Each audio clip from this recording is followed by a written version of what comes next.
On nous répète souvent qu'un cœur brisé finit toujours par guérir avec le temps.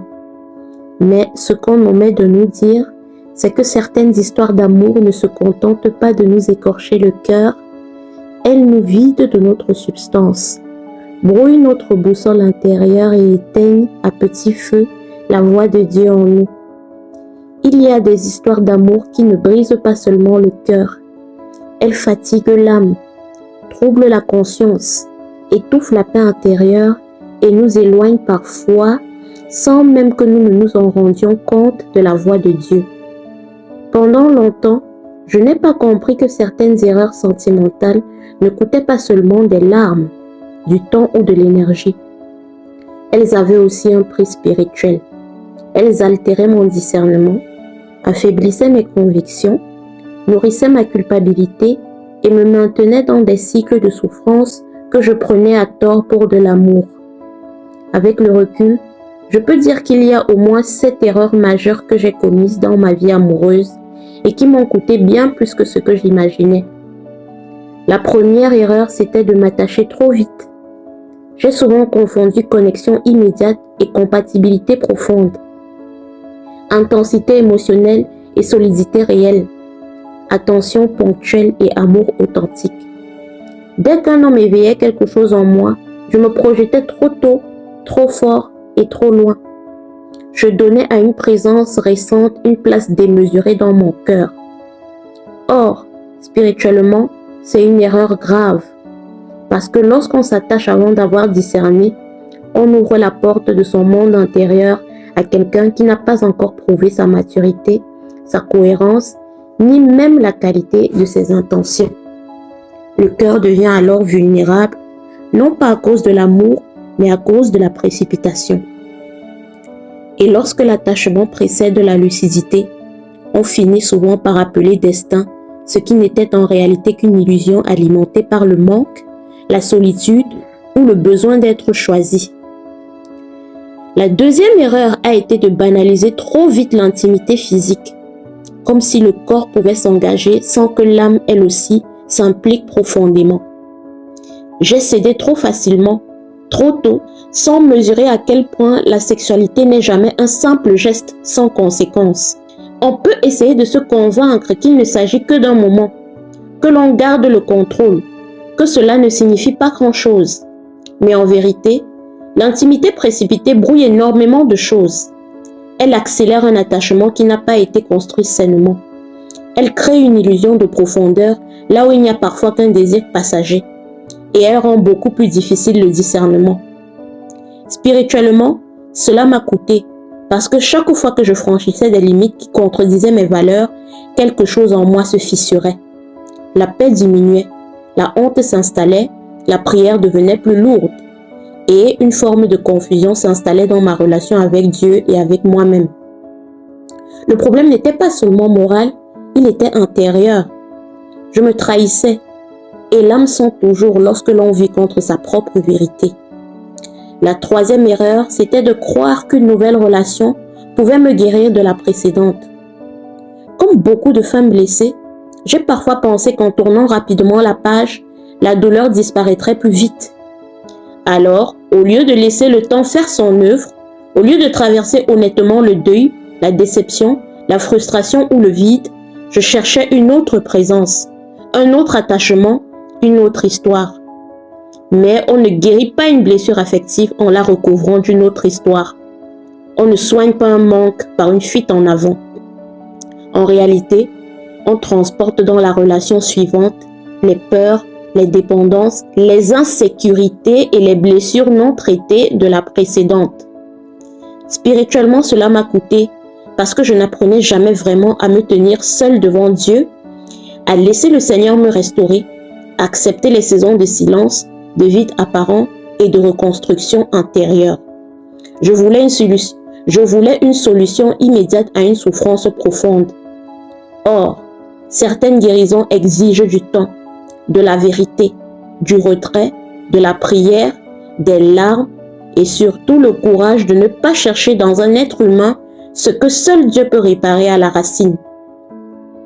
Ma quatrième erreur a été d'abandonner mes standards pour ne pas perdre quelqu'un. J'ai parfois accepté des choses que, lucide, je savais contraires à mes convictions. J'ai minimisé des signaux d'alerte. J'ai toléré des ambiguïtés, des incohérences, du flou, du manque de respect, simplement parce que je ne voulais pas être seule. Ou parce que je voulais tellement que l'histoire fonctionne que je préférais me convaincre que ce n'était pas si grave. C'est une erreur que beaucoup de femmes commettent. Si vous êtes rendu à ce niveau-ci de la vidéo, j'aimerais m'interrompre brièvement pour vous rappeler de vous abonner, de liker, de partager, d'activer la cloche de notification pour être informé à chaque fois que je poste du nouveau contenu. Et moi, je vous dis à très bientôt pour une nouvelle vidéo. La suite de la vidéo, c'est par là. Elles négocient avec l'inacceptable. Elles réduisent leurs exigences au lieu d'élever leur discernement. Elles se taisent là où elles devraient poser des limites claires. Mais chaque fois qu'on trahit ces standards pour conserver une relation, on paie cette concession tôt ou tard. Spirituellement, cela abîme l'estime de soi.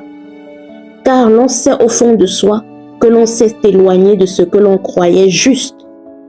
À force de vouloir être aimé, on finit par se manquer de respect à soi-même. Et lorsqu'une femme commence à se trahir pour être gardée, elle entre dans un terrain dangereux.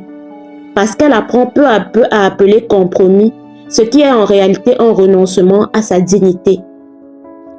Ma 5e erreur, c'était de m'intéresser à des hommes indisponibles, émotionnellement indisponibles, moralement indisponibles, parfois même déjà engagés ailleurs. Il y a des femmes qui ne choisissent pas toujours consciemment la difficulté, mais qui sont attirées par des profils impossibles, compliqués, inaccessibles, ambigus ou profondément immatures. Des hommes blessés qu'elles veulent sauver, des hommes froids qu'elles espèrent attendrir, des hommes confus qu'elles croient pouvoir stabiliser, des hommes déjà pris qu'elles imaginent pouvoir gagner, ou encore des hommes manipulateurs qui distribuent juste assez d'attention pour maintenir une emprise émotionnelle. Derrière cela, il y a une blessure plus profonde, le besoin de mériter l'amour, de le conquérir, de prouver sa valeur en réussissant là où d'autres ont échoué. Mais l'amour sain n'a pas besoin d'être arraché, ni mendié, ni deviné à travers le silence, la distance ou les miettes. Spirituellement, ces relations m'ont coûté cher parce qu'elles m'ont habitué à l'instabilité, au doute, à l'anxiété, à l'attente, alors que Dieu ne construit pas dans la confusion permanente. Lorsqu'une relation détruit la paix, épuise la conscience et rend la personne de plus en plus dépendante affectivement, ce n'est pas simplement un mauvais choix sentimental, c'est un piège intérieur. La 6e erreur que j'ai commise a été de vivre ma vie affective dans les extrêmes. Soit je m'interdisais presque tout pendant de longues périodes dans une forme de célibat très rigide, presque austère, où je pensais que la privation seule était la preuve de ma force, soit à l'inverse, lorsqu'une brèche s'ouvrait, je tombais dans l'excès, l'impulsivité, les enchaînements, les emballements, comme si je cherchais à rattraper d'un coup tout ce que je m'étais interdit précédemment. Ce fonctionnement extrême est destructeur parce qu'il ne repose ni sur la paix, ni sur la maturité, ni sur l'équilibre. Il repose souvent sur une lutte intérieure non résolue. On oscille entre contrôle excessif et perte de contrôle, entre austérité et débordement, entre culpabilité et compensation. Spirituellement, cela m'a coûté parce que Dieu ne nous appelle pas à une vie gouvernée par les montagnes russes émotionnelles, mais à une liberté intérieure qui passe par la maîtrise de soi, la cohérence, la stabilité et la vérité. Une femme guérie n'a pas besoin de se barricader ni de se disperser. Elle apprend à marcher dans la clarté. Tant que je vivais dans les extrêmes, je n'étais pas réellement libre. J'étais simplement ballottée entre deux formes différentes de désordre. La 7e erreur, enfin, était peut-être la plus profonde. Et cette erreur a été de chercher dans l'être humain ce que je n'avais pas encore laissé Dieu guérir en moi. Beaucoup de femmes ne souffrent pas seulement d'avoir aimé les mauvaises personnes. Elles souffrent d'avoir attendu des autres qu'ils comblent des failles identitaires, affectives, spirituelles, parfois très anciennes. Moi aussi, j'ai parfois voulu que l'amour me rassure sur ma valeur, apaise mes blessures, fasse taire mes insécurités et donne un sens à ma solitude. Mais lorsqu'une relation devient le lieu où l'on cherche sa validation, sa réparation, sa stabilité intérieure, elle finit forcément par devenir trop lourde, trop exigeante et trop fragile. Aucun homme, aussi sincère soit-il, ne peut porter le poids d'une identité que nous n'avons pas encore ancrée en Dieu. Spirituellement, cette erreur m'a coûté parce qu'elle m'a conduite à dépendre émotionnellement des autres au lieu d'apprendre à recevoir d'abord mon identité, ma sécurité et ma paix dans le regard de Dieu. Et lorsqu'on attend d'un être humain ce que seul Dieu peut donner pleinement, on finit soit idolâtre, soit déçu, soit brisé, ou parfois les trois à la fois. Aujourd'hui, avec beaucoup plus de lucidité, je comprends que ces erreurs n'étaient pas seulement des maladresses sentimentales. Elles révélaient des blessures, des confusions et des carences affectives intérieures que je devais avoir le courage d'affronter. Je comprends aussi que la guérison amoureuse ne commence pas le jour où l'on rencontre enfin la bonne personne. Elle commence le jour où l'on accepte de ne plus se mentir à soi-même, de ne plus appeler amour ce qui nous détruit, de ne plus justifier l'injustifiable, de ne plus sacrifier sa paix pour une présence, de ne plus ouvrir son cœur sans discernement et de ne plus compromettre ses valeurs pour ne pas être seul. Ce que mes erreurs amoureuses m'ont coûté spirituellement, ce n'est pas seulement d'avoir pleuré ou perdu du temps, c'est d'avoir parfois vécu loin de ma paix, loin de ma clarté, loin de ma cohérence intérieure. Mais c'est précisément là que la grâce de Dieu devient extraordinaire. Elle ne se contente pas de pardonner, elle éclaire. Elle ne se contente pas de consoler, elle transforme. Elle ne se contente pas de relever, elle rééduque le cœur. Et c'est pour cela qu'aujourd'hui, je peux parler non seulement de ce que j'ai fait de travers, mais aussi de ce que je refuse désormais de reproduire. Parce qu'à un moment donné, aimer sainement commence par ne plus consentir à ce qui nous détruit.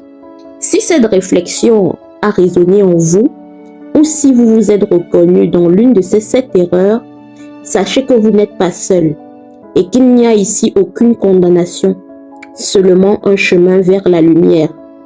Je serais vraiment honoré de vous lire. Dites-moi dans les commentaires laquelle de ces erreurs vous a le plus parlé ou quelle est la leçon spirituelle la plus forte que vos anciennes relations vous ont apprise. Prenez soin de votre cœur, les amis. Prenez soin de votre âme. Et on se retrouve très vite dans les commentaires et dans la prochaine vidéo. Soyez bénis mes bien-aimés. Ciao, ciao.